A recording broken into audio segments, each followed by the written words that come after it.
If human resources and diversity and inclusion professionals united, workplace equity and inclusion in organizations could be realized. Fighting only helps reinforce the workplace cultural challenges that led to the development of diversity and inclusion departments to begin with. The juxtaposition between diversity and inclusion in HR is palpable. Diversity and inclusion is usually very brown, and human resources is usually very white. Diversity and inclusion is seen as progressive, while human resources is oftentimes seen as behind the times. Diversity and inclusion is seen as being an ally of the people, and human resources is seen as being the policing arm of the man. What if we merged?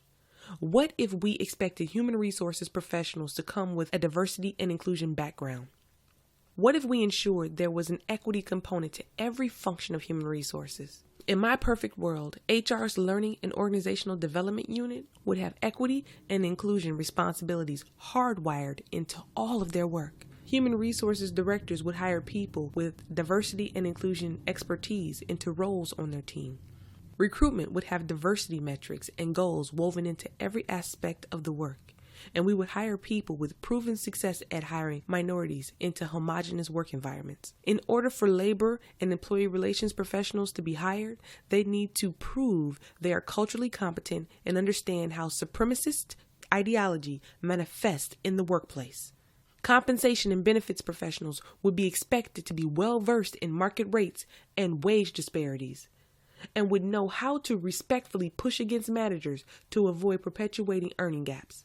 What if we merged the two? What if we forced HR to be more inclusive? What if we made D&I more than a good-to-do entity by embedding it in the culture creation machine of companies known as human resources? In a perfect world, human resources and diversity and inclusion would unite to bring about systemic change. In the real world, however, we still have a long way to go.